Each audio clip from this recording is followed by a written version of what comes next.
It lays the predicate and the foundation for the development of a weather satellite that will permit man to determine the world's cloud layer and ultimately to control the weather, and he who controls the weather will control the world. In lockstep to the wars and the rumors of wars, the power structure matrix media push to normalize climate engineering operations is being ramped up. New from Time magazine, quote, "We need geoengineering to stop out-of-control warming," warns climate scientist James Hansen. Time magazine then states this, a new warning: scientists are underestimating how fast the planet is warming, and the crisis will have to be met, in part, with geoengineering. The Time report then says this, aerosols in the atmosphere have the effect of reflecting sunlight, but they are also hazardous to human health. Who would have thought? The Time report then says, humanity made a Faustian bargain by offsetting a substantial but uncertain fraction of greenhouse gas warming with aerosol cooling. That's a statement from James Hansen, and yet Hansen says we need more. Again, this is from Time magazine, and perhaps the most well-known so-called climate scientist in the world, James Hansen, who is clearly clueless or lying in regard to climate engineering operations. It has been said that the greatest enemy of knowledge isn't ignorance, it is the illusion of knowledge. No, climate intervention operations aren't just a proposal. They're a shockingly obvious and lab test proven reality.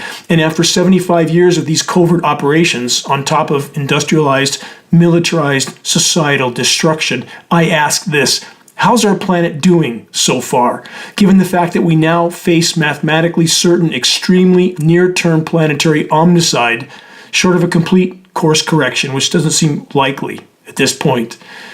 In regard to the atmospheric aerosols mentioned in the Time magazine report, aerosols that are migrating down through our breathable air column, tens of millions of tons of them globally on an annual basis, which is an extrapolation from precipitation testing. It's not a guess, not a theory, not just hypothesis. They're not just harmful to human health, they're harmful to all life forms, no exceptions, aquatic and terrestrial. Aluminum nanoparticles are a primary element in climate engineering patents and have shown up in almost every single lab test of precipitation from all over the world for decades. Again, in extraordinarily high amounts. When I first tested over my forest home in Northern California, the first rain test in which I did not want to find these elements because I did not want to face this fight for the last 20 plus years of my life, because I knew if I found these elements, I would have no choice but to engage in this incredibly long and arduous battle. In my first lab test, I found 7 parts per billion of aluminum. And over the next 18 months, in subsequent lab tests of precipitation over Northern California and the east side of Lake Shasta, the aluminum levels skyrocketed to 3,450 parts per billion in a single rain event. That's extraordinarily toxic rain.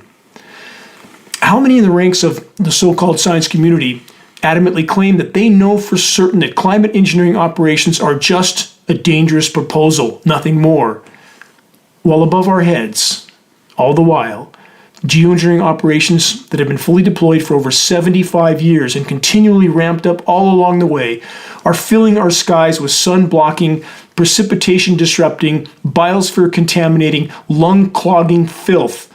And yet the so-called experts and their matrix media mouthpieces tell us it isn't so. They tell us what we're seeing in our skies, often again filthy white crisscross with sprayed dispersion lines, isn't actually there.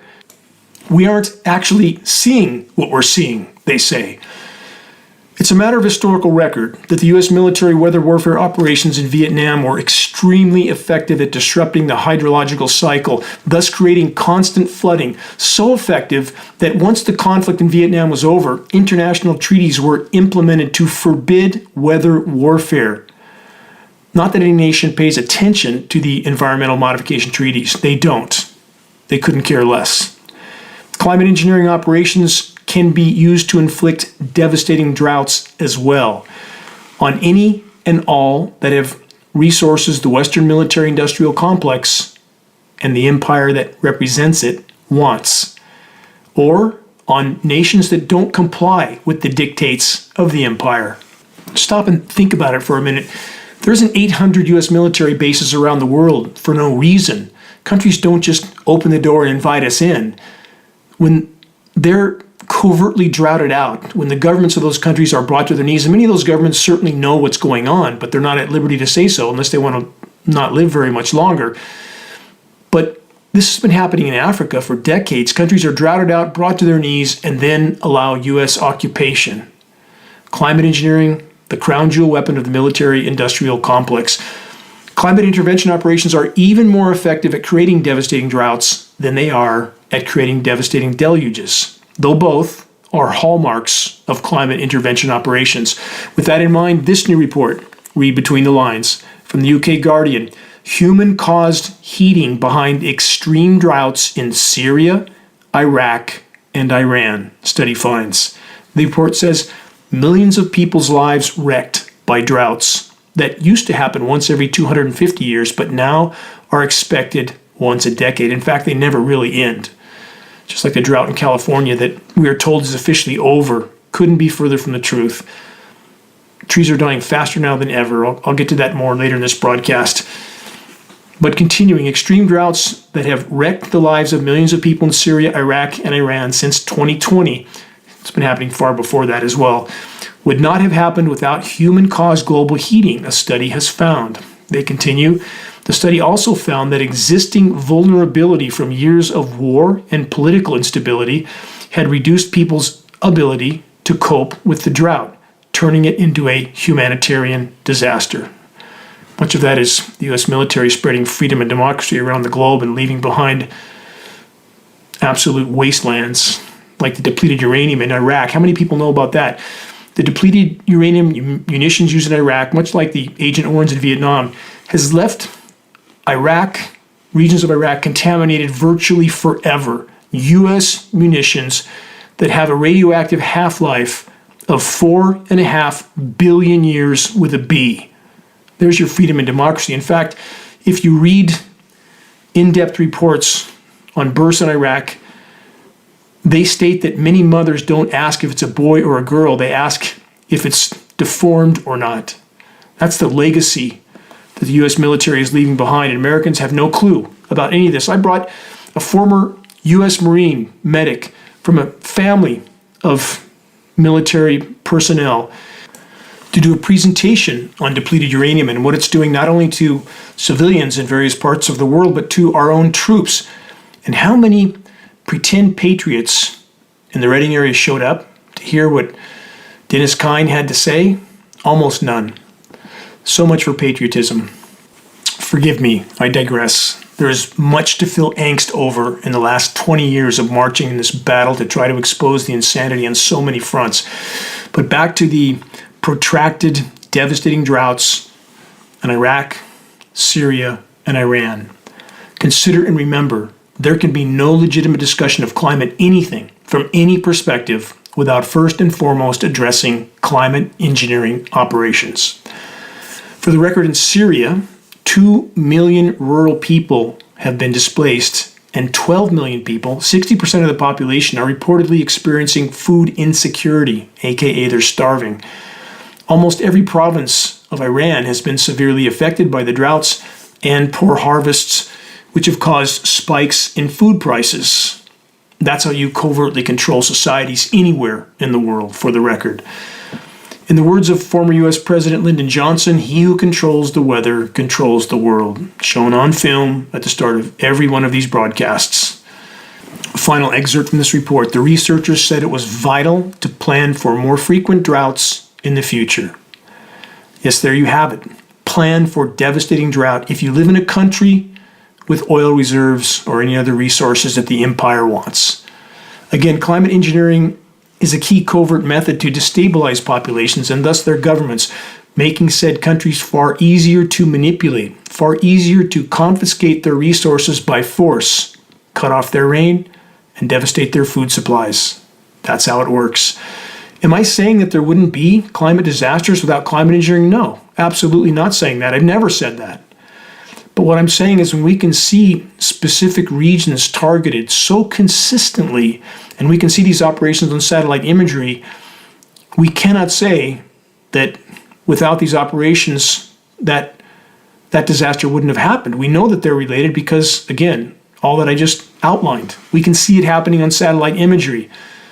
But in regard to the overall collapse of the climate, there are many, many causes. It's not a this or that equation. Every form of human activity that disrupts the energy balance of the planet is a part of the problem. But when you intentionally intervene in the climate system for methods of warfare, you are so radically exacerbating an already bad situation that literally life on Earth is held in the balance, near-term balance. For the record, the former leader of Iran, Ahmadinejad, has stated on the floor of the UN, on film and on the record, that NATO climate intervention operations were cutting off their reign, weather warfare.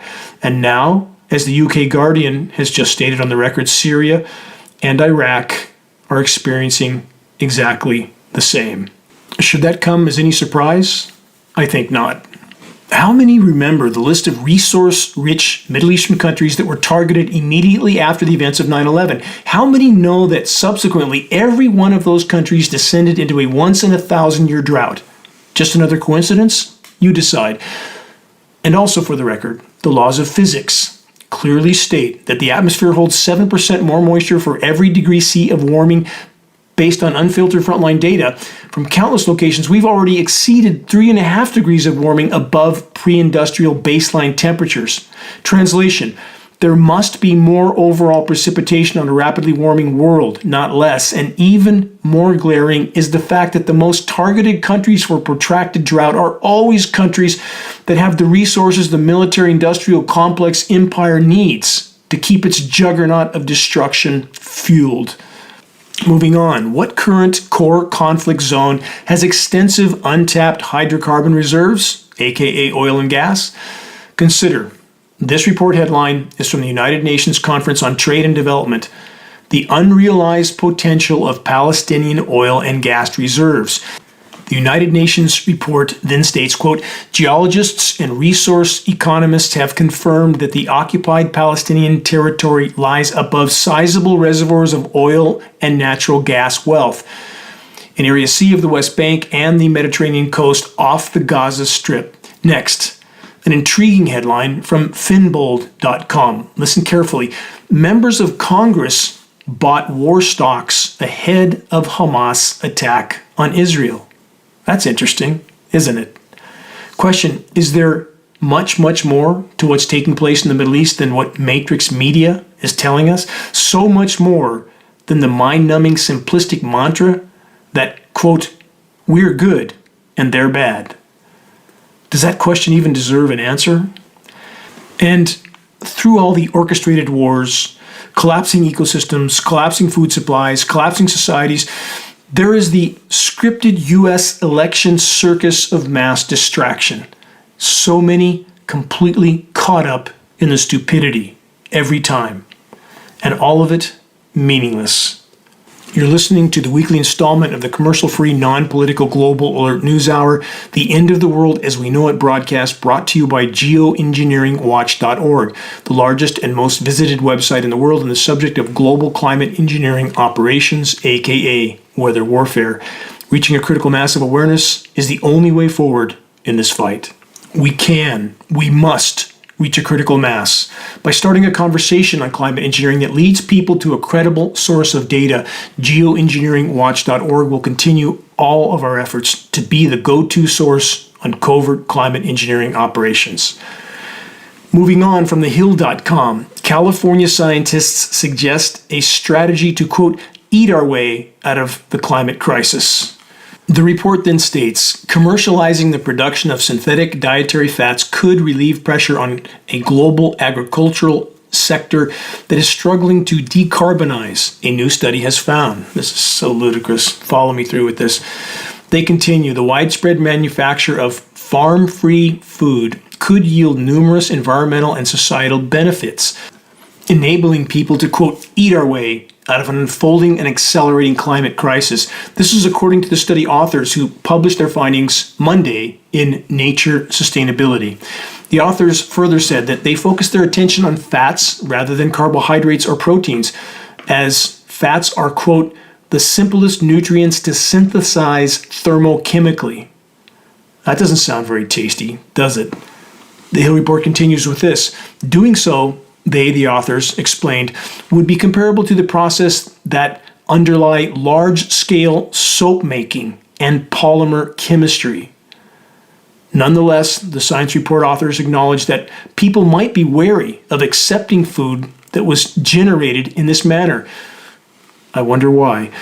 They say one solution to this issue would be to primarily use synthetic fats in processed foods. The so-called scientists then say this: people may be less concerned about what kind of fat is in a store-bought cookie or pie crust because they, the population, didn't know what was in there in the first place.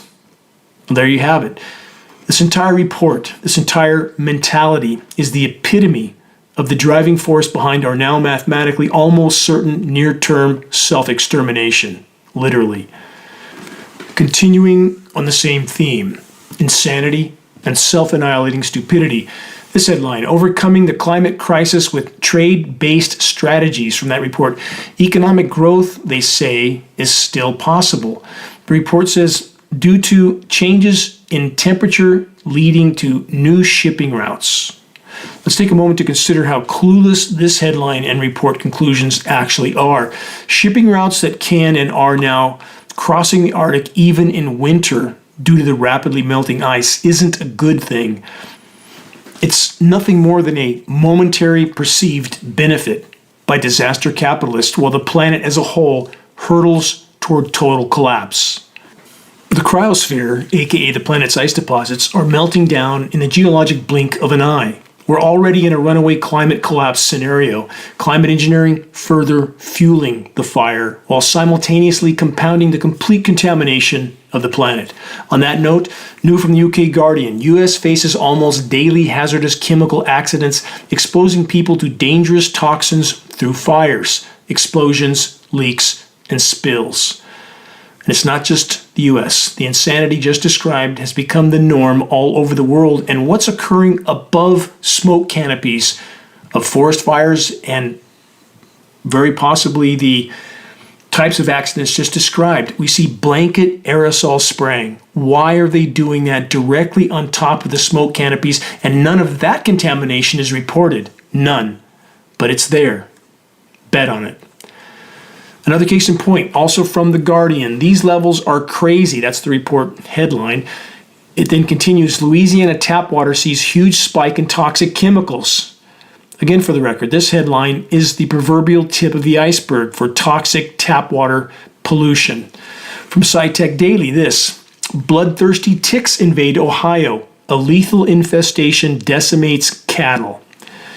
Trying to cover as many headlines as I can. You can look these up and read the rest of this article, but I want to at least put it on everyone's radar. About the headline I just read about the bloodthirsty ticks that are decimating cattle. This question, how many are aware of the military-industrial complex experimentation with insects as a form of covert biological warfare? Do some honest investigation, and trust me, you will not like what you learn. On the same theme, plastic waste in rivers may carry dangerous microbes. And let's not forget the flesh-eating bacteria lurking in the Gulf of Mexico waters. And about our increasingly toxic air, and while I cover the next few alarming headlines, consider this. There are no air quality laws or required disclosures in regard to climate engineering operations, not even in states like California, where the most stringent air quality testing is believed to exist and where most believe the air quality is strictly monitored. And that's a conclusion that couldn't be further from the truth. I've presented climate engineering data to CARB, that's the California Air Resources Board, in a public forum that also included a room full of farmers. At this public meeting with the entire CARB board, I asked them, is CARB in any way monitoring atmospheric particulate pollution from weather modification or climate engineering operations? Their answer, no.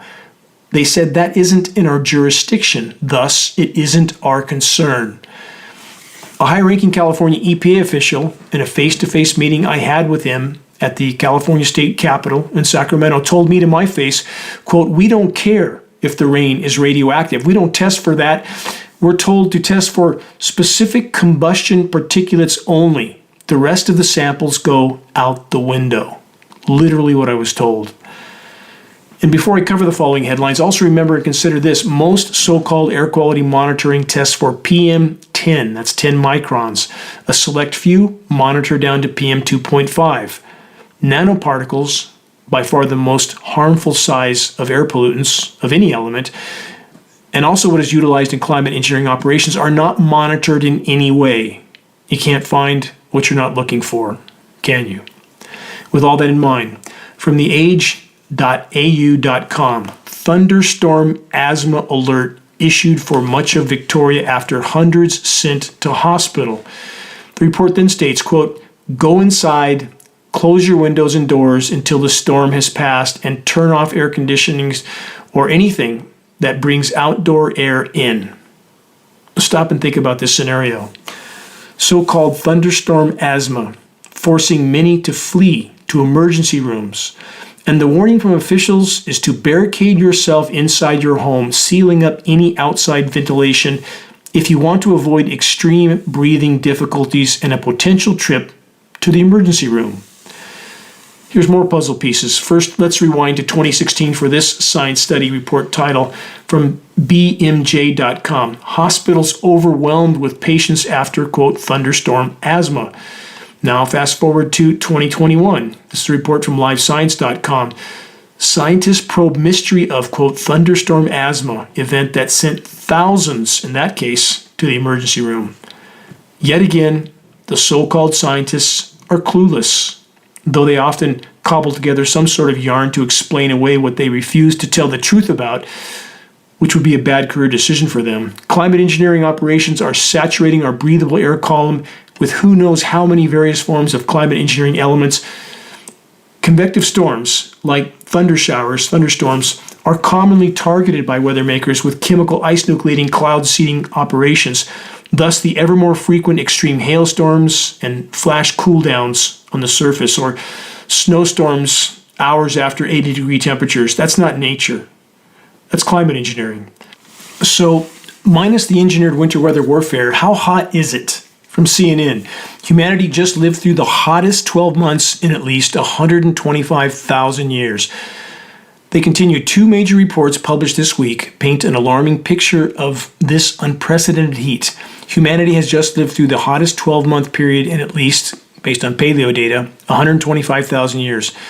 That's according to one report, while the other declared that 2023 is virtually certain to be the hottest year in recorded history, after 5 consecutive months of record obliterating temperatures. That's right from the report. Follow me through with this, because I know many are rolling their eyebrows and saying we don't know what happened 125 years ago, and that's true to a point, but there are indicators that we are in totally uncharted territory. From Reuters, this year virtually certain to be the warmest in 125,000 years, EU scientists say. Report says European Union scientists made the announcement on Wednesday after data showed last month was the world's hottest period during that same span of time. And again, I fully realize the first thing many will say is that there's no way the so-called climate science community can determine this, because we have only been keeping records for a tiny fraction of that time, all of which is true. But again, paleo data does send a very clear message. When ecosystems that have existed for an unimaginably long span of time are completely collapsing and often incinerating, or in the case of the seas, superheating, the gravity of the looming existential threat which industrialized, militarized, so-called society has delivered to our doorstep should be clear. Short of a complete course correction by our species, our days are numbered. And in regard to those heating oceans, I've said this many times, I want people to remember it, that a cubic meter of seawater can contain 4,000 times the heat energy of a cubic meter of air. When the oceans are superheating, we are truly in a dark place, in a very dark corner, because that heat has been absorbed from the atmosphere into the oceans, and now it's going to be released at blinding speed. On that note, here's more confirmation of what Geoengineering Watch has stated on the record for nearly a decade and a half, that the condition of Earth's collapsing life support systems isn't as bad as we've been officially told. It's exponentially worse than anything we've been told. In support of all that I stated, this new headline for a very detailed sourced report titled "Some Very Bad Breaking Climate News." From this report, every plan or project by any government agency, business, financial institution, defense department, or construction firm that was in any way depending upon the reliability of the grossly underestimated IPCC climate change summary reports is now in trouble. The IPCC, Intergovernmental Panel on Climate Change, largest scientific panel ever assembled on any subject in human history. Bottom line, this report states, you have considerably less time than you previously believed to prepare and adapt to the next wave of intensifying climate change consequences. And that's not even taking into account the climate intervention operations that are wreaking even more havoc on an already badly broken system. So if biosphere collapse is in fact this bad, is the human race going to finally attempt to put on the brakes? Absolutely not. Full throttle. That's the mantra of the matrix controllers. Here's a new headline, case in point, from CBC Canada. Despite climate pledges, Canada and other fossil fuel producers, carbon fuel producers, set to scale up production. Let's add this from the UK Guardian. Quote, insanity. Petrostates planning huge expansion of carbon fuels, says UN report. That's it. Pedal to the metal till the moment of impact at full velocity. Welcome to the planetary asylum. On that note, more madness. The upcoming COP28 Global Climate Conference to be hosted in Dubai by a big oil executive. What's wrong with this picture? We have probably the most unsustainable city on planet Earth, built in the middle of a desert, destroying the ecosystem around him, what little there was, to host a climate conference being run by an oil executive. And what do they do behind the scenes at these conferences? All of them push climate engineering as a way to keep business as usual until the last hour. That's what they're doing. Here's a headline from Global Finance Magazine. A climate change conference made in Dubai. Same theme. The report then states this, quote, it's like a big tobacco CEO hosting a cancer conference. And that's exactly what it's like. From the UK Guardian, everything is parched. Amazon struggles with drought amid deforestation. Amazon's done. Great Barrier Reef is done. The planet is done, short of some unexpected awakening by enough of the human race. And frankly, it doesn't seem likely. By now, the rivers should be full, the report says, but large-scale cattle farming, the climate crisis, and weather events like El Nino mean Brazil is near the point of no return. And let's be clear, no mention of climate engineering.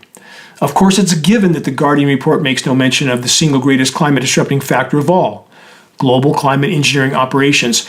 With that in mind, the Guardian report states this, the rains refuse to come, and with every day that passes, the sense of foreboding grows stronger. Single greatest drought-causing factor on the planet, period, is climate intervention operations. For many, many reasons, the climate science community acknowledges that if they climate engineered, as if they haven't been for 75 years, that massive protracted droughts would be one of the major consequences of these operations. But obviously that's here and now, after 75 years of these covert operations that the so-called climate science community refuses to admit to. Also from The Guardian, floods hit Somalia after worst drought in 4 decades, and this is what we see all over the globe. Record drought followed by record deluge. Over and over and over. Drought deluge, the hallmark of climate engineering operations. From many sources, a tornado rips through Bulgaria. Anyone ever heard of that before? From Scientific American, Earth reacts to greenhouse gases more strongly than we thought. Again, that's from Scientific American. Yes, just one more example of it's way worse than we thought. from the so-called climate science community that's still clinging to their criminal denial of climate engineering. How many times on this broadcast and over the last decade and a half of geoengineeringwatch.org and for almost a decade before that, I've stated on the record again and again and again, it's not as bad as we're being told, it's exponentially worse than we're being told. And now that that fact can't be hidden any longer, we see a precious few starting to hint at that fact.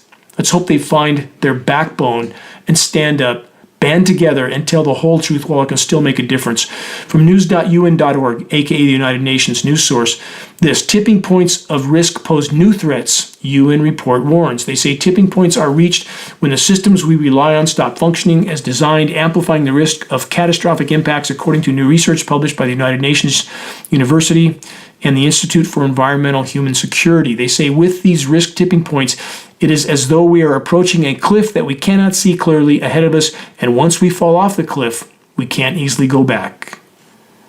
Can't easily go back. No, that's incorrect. We can't go back. Period. And worse, the point of no return is in the rearview mirror. And to those that still refuse to believe it is this bad, you will soon, and you can quote me on that. And all the tech matrix manipulators can muster, aka climate intervention operations, the attempts to mask the true severity and immediacy of planetary meltdown while simultaneously using weather as a covert weapon, is only further fueling our common demise, on top of countless other forms of biosphere-destroying human activities like war, like incinerating 100 million barrels of hydrocarbon fuel a day, like burning 23 million tons of coal a day, like clear-cutting forests, poisoning the seas, and paving the planet. What could go wrong? We're all about to find out the hard way. From the Weather Channel, broken record. Earth just had warmest October ever. 5 consecutive months of record-breaking heat. And I believe that puts us at 535 consecutive months of above normal temperatures. Where's the ice age that so many, even on alt media, keep claiming is unfolding? Where is it? It just gets worse every month. It's time for people to clear the lens, correct the record, and help to expose what's really going on before it's too late. And we are perilously close to that point on countless fronts. I'm simply asking for an honest assessment of data. And this doesn't mean I agree with Al Gore or AOC or any of the other so-called environmental organizations that are all the epitome of hypocrisy. But the bottom line is, if Al Gore said it was daytime, and it was, should I take the position that it's night if it's not? That doesn't make any sense, does it?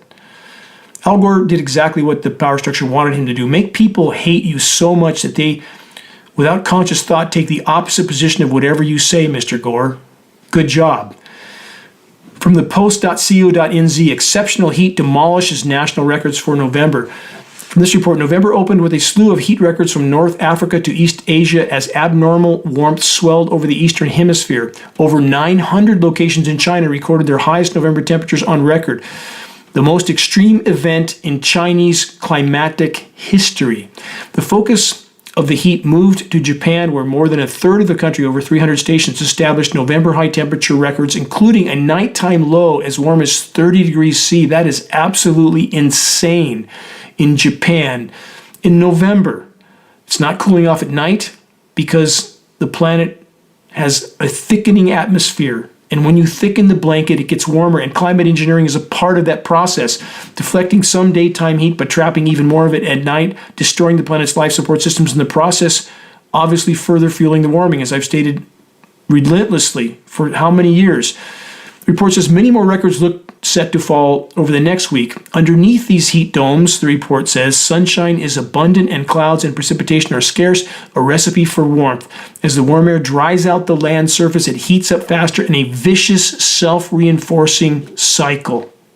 About 50 of those cycles already triggered on the planet. We're in a runaway event right now. In the high-pressure heat domes, exactly what is produced by an ionosphere heater facility like HARP. They then say studies have shown that these heat domes are becoming larger and more frequent and intense because of human-caused climate change. Again, no mention of HARP. And how much are they cranking up HARP in the last week as we have all the publicity about the aurora borealis that's being caused by what they're doing to the atmosphere, treating it like a physics lab with no comprehension or consideration of the consequences. But wait, how can there be record heat throughout most of China when there's simultaneously a headline like this from CNN? China's northeast hit by unseasonable blizzard as heavy snow causes mass disruption. Welcome to the world of winter weather warfare. Please don't believe me. Search Chinese scientists create snowstorm. You'll find coverage in past events from almost all mainstream media sources. Please search the engineering winter section on the homepage of geoengineeringwatch.org to learn much more than most want to know. And what about this new headline from zerohedge.com? Here's the headline, quote, "Another inconvenient truth, Northern Hemisphere snow cover nears 57-year high." And about the headline itself, that was just a quote from a meteorologist named Joe Bastardi. So there you have it. If Joe says so, it must be the truth, right? Not so much. Please stick with me through this broadcast and the extremely dire information that will be covered, and then actually investigate that information. I'm not asking anyone to blindly believe any data I cover. Again, I'm asking for honest and objective follow-up investigation. Next, also from zerohedge.com, which does post much important information in spite of this source's constant claims that there isn't anything wrong with the climate, in denial of the near-term existential threat also of climate engineering. I'll hope that this source reassesses their reality on these subjects. Planet's in total meltdown. There already shouldn't be any rational denial of that for anybody who looks at data from around the world, but soon it will be beyond bleak. Back to the headline, here it is. Time for a generator? Question mark. New warning says half of U.S. at risk of grid down this winter. The 2023-2024 Winter Reliability Assessment, that's called the WRA report by the North American Electric Reliability Corporation, warns of a heightened risk of, quote, insufficient energy supply during extreme cold spells, they say. This concern extends over a large swath of the U.S. and Canada power grids, affecting approximately 180 million people. Those living in the highlighted regions should consider securing backup power generation sources. That'll be good for the GDP for at least a month or two until everything collapses. They say power grid operators from Texas to New England are, quote, at risk of insufficient electrical supplies during peak winter conditions. Yeah, like Texas when it was 0 degrees in Dallas while it was 85 degrees at the approximate same latitude in Florida, and water off the record warm Gulf of Mexico somehow made it this cold. It was 33 degrees warmer during that period at the North Pole than it was at Texas. Does that make any sense at all? It does if you consider climate engineering operations and chemical ice nucleating cloud seeding. It makes all the sense in the world. According to Bloomberg, this year's WRA report, the one I just mentioned, is even more dire than last year's report, which said a quarter of Americans were at risk of cold weather power emergencies. It includes for the first time some of the most densely populated areas in the Northeast, and that's where so much of these engineered cool downs take place, the most populated portions of the U.S., to keep the population confused and divided as to the true state and immediacy of planetary meltdown. The Washington Post paralleled the headline, "Nation at risk of winter blackouts as power grid remains under strain." Bottom line, patented processes of chemical ice nucleation cloud seeding operations are a primary tool of the weather makers, aka engineering winter weather. Why is geoengineeringwatch.org the only source that is trying to expose this? Chemically altering what should have been and what would have been a rain event in so many cases into a frozen material event. And there can be various forms of this frozen material depending on conditions and the elements being seeded. Anything from frozen pellets, now called grapple, to large hail, to cotton ball looking so-called snowflakes. Again, the materials being used to carry out the chemical ice nucleating cloud seeding operations are toxic. It is slowly but surely killing soil microbiome. And these elements are highly detrimental to the root systems of flora, including crops and trees. More on that subject in a moment.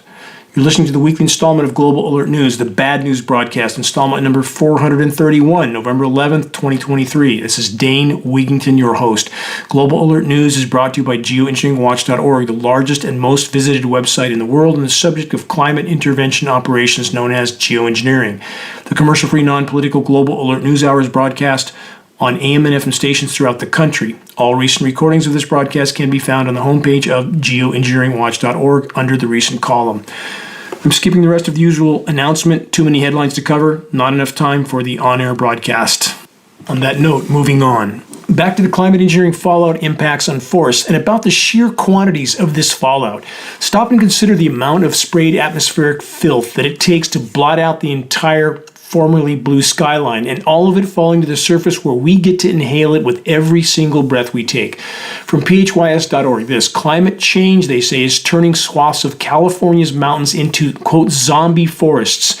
The report says the findings indicate that these lower elevation Sierra conifer forests, which include ponderosa pine, sugar pine, and Douglas fir, exactly what's in my backyard surrounding me, literally 2,000 square miles of it, are no longer able to successfully reproduce. How long have I said that on this broadcast? The saplings that I was once able to plant 250 to 300 a day with a 95% success rate, that means 95% make it through the first year. Now none make it through the first year. None. This report continues, conditions have become too warm and dry to support conifer saplings, exactly what I just said, whose shallow roots require plenty of water, and if they're able to survive into adulthood, they need this water. Wait, we're officially being told the drought's over in California, so how come the trees aren't thriving everywhere? Because the UV's frying them, the soil's completely contaminated, there's no soil microbiome, and soil with no microbiome is dirt. It's not soil. Ongoing conversations about what the forests of the future will look like. Climate is just one driver of change affecting these ecosystems. The article then says, more than a century ago, colonizers outlawed cultural bans by indigenous groups and adapted aggressive fire suppression policies that managed swaths of the region for timber. These practices deprive the Sierra forest of the regular low-intensity fire. This is not why. Okay, I'm sick of this narrative, absolutely sick of it, that the forests are burning because we're just not causing enough burns on our own or cutting the trees down. This is all complete propaganda nonsense. And yes, clearing a disrupted understory is a good thing. And you know what disrupts that understory the most? In fact, the only thing that really does to this degree is irresponsible logging. And I'm speaking from firsthand experience. I've run 6 large habitat restoration projects, 3 state, 3 federal. I ran the entire projects from start to finish. My dad was an arborist. This is what I did. I've been around trees my entire life. I love trees. And this whole narrative is absolutely wrong. When we look at Siberia, we have studies for a 10-year period, 2005 to 2015. Forests that have never been touched by human hands, and the burn rate increased 1,000%. What happened? Again, chemical ice nucleation elements contaminate everything, including forests and soils and root systems. As I've stated so many times in this broadcast, so many forests in so many regions aren't coming back. Moving on, the climate engineers can and are also manipulating wind speeds, and there are many agendas and objectives for doing so. One primary objective is to enhance the endothermic or energy-absorbing reaction of the chemical ice nucleation elements. With that in mind, from phys.org, damaging thunderstorm winds rising in central U.S., research finds 5-fold increase. Stop and think about that. A 500% increase in damaging winds. That's off the scale. More puzzle pieces from AccuWeather. Weather whiplash, that's the report headline. Second snowfall of season to target Denver. The report says an abrupt change in the weather is coming. Another helping of snow following temperatures well above average earlier in the week. The quick hitting snow and chill will follow 3 days in a row with high temperatures well into the 70s. About 80, actually. About 15 to 20 degrees Fahrenheit above the historical average. After the flash snowstorm, temperatures are forecasted to again recover to about 60. Denver's a common target for this type of operation because it sits in a basin, and the chemically nucleated cloud moisture creates a heavy, dense layer of air that just sinks to the surface. Just like the freezer in your market, it has no top on it, but everything stays frozen because that cold, dense air sits in that basin. Same thing in Denver. Another from AccuWeather, mix of snow and ice in parts of the Northeast to threaten slick travel. They say a wave of colder air will set the stage for potentially disruptive wintry weather across the interior parts of the region. A, quote, sneaky wave, that's their words, not mine, of cold air will be just enough to set the stage for snow, sleet, freezing rain, again, all the different types of frozen material depending on what they're seeding and the conditions, for portions of New England and upstate New York. And about the slick travel, let's not forget, surfactants, part of the seeding mix. Surfactants are what makes soap soap. That's why everything is so incredibly slick.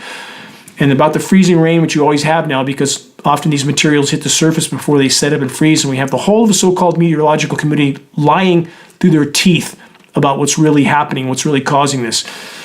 On Wednesday of this week, while it was 60 degrees in Chicago, further up the shores of Lake Michigan, it was only in the 30s. That's not nature. It's climate engineering. How many have taken notice of the dirty white featureless skies in the background of so many scenes on TV, everything? Far too many are completely oblivious of this. Question, are chemical ice nucleation cloud seeding operations contributing to extreme ground fog scenarios? The following headline is a puzzle piece. One more from AccuWeather. Deadly crash along I-10 in New Orleans, East Coast occurred amid, quote, super fog. Super fog. And when there are no winter weather whiplash engineered cooldowns, what happens? From nature.com, this new science study. Exponential increases in high temperature extremes in North America. So exponential. That's what so few understand. The exponential equation. Our situation is as nonlinear as it could possibly be. I had hoped to cover many more breaking headlines, but there's just too many for the 55-minute on-air radio time slot. Bottom line, it doesn't look good, to say the least. What's wrong with our species, taken as a whole? Are we completely insane? The age of humans is about to come to an extremely abrupt and horrific end, and almost none even see it coming? Consider this report title from Psychology Today, Human Mind. Subtitle, is insanity our normal state? Question mark. Do we all suffer from a psychological disorder? Question mark. Since European people began exploring and colonizing the world in the 16th century, they've curiously observed indigenous peoples and written accounts of their cultures. Modern anthropologists still frequently travel to remote corners of the world to observe and document tribes who haven't yet been touched by globalization and still follow traditional lifestyles. But what about the other way around? What have indigenous people observed of the developed people who have studied them and whose culture has conquered theirs? Or to put it more abstractly, if a member of a remote tribe wrote an anthropological study of us, what would they say? In 1932, psychologist Carl Jung met a Native American, Chief Mountain Lake, in New Mexico. And when Jung asked him what he thought of the European people who had conquered his country, the Indian gave a damning assessment. The whites always want something. They're always uneasy and restless. We do not know what they want, he said. We do not understand them. We think they are all mad. Other indigenous people have shared Mountain Lake's assessment. Many believe that the Europeans' lust for possessions was a kind of madness. As the Sioux chief Sitting Bull said, the love of possession is a disease with them. They claim this mother of ours, the earth, for their own and fence their neighbors away. In summary, the indigenous were shocked, justifiably, by the Europeans' lack of connection to and lack of reverence for nature. As one of the most acute observers of the differences between the European and Indian worldviews, Chief Luther Standing Bear wrote, Indian faith sought the harmony of man with his surroundings. For the Indian, the world was full of beauty. For the white man, he said, it was a place of ugliness to be endured, looted, plundered, pillaged, and polluted, my words, until he went to another world. In other words, indigenous peoples seem to think that there is something wrong with us, even that we are mad. An indigenous anthropologist who studied our history would find a massive amount of further evidence for this. Thousands of years of constant warfare, massive inequalities of wealth and power, the brutal oppression of women and other classes and castes, endless brutality, violence, greed, and then, in recent decades, the suicidal destruction of our planet's life support systems, the most arrogant and glaring form of which is the shockingly obvious climate engineering operations raging in our formerly blue skies. There are also, again, the massive inequalities which blight the world today, where the 3 richest people in the world are wealthier than the 48 poorest countries combined. Why do we suffer from the constant restlessness and unease which the Native American mountain lake spoke of? The Native Americans called this condition of constant restlessness and unease wetico. Definition: a contagious psychospiritual disease of the soul, a parasite of the mind that is currently being acted out in mass on the world stage via a collective psychosis of titanic proportions. This mind virus, which Native Americans have called Wetigo, covertly operates through the unconscious blind spots in the human psyche, rendering people oblivious to their own madness and compelling them to act against their own best interest in an endless quest for more. The unease is so normal to us that we don't realize it's there, like a background noise that you are so used to you don't hear it anymore. But this condition can carry extreme consequences. It means that all too often, for all too many, we end up keeping our attention focused outside ourselves and fill our lives with constant activity and distraction, like addicts who need a constant supply of a drug. It makes it impossible for us to find contentment. In first world nations like America, we're taught, trained, and programmed from birth to search for well-being and fulfillment outside ourselves in wealth, success, and power.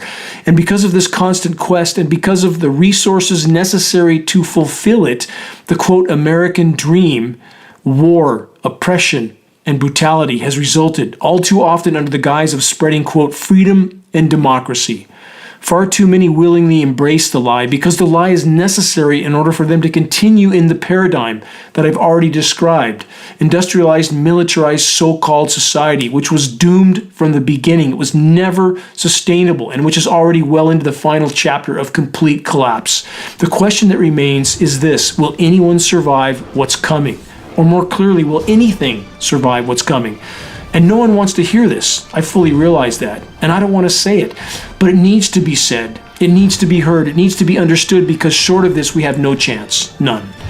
Check the activist suggestions link on the homepage of geoengineeringwatch.org for specific instructions on how you can help to move this fight forward. Always remember, no one can take our will, ever. Until next week, this is Dane Wigington from geoengineeringwatch.org.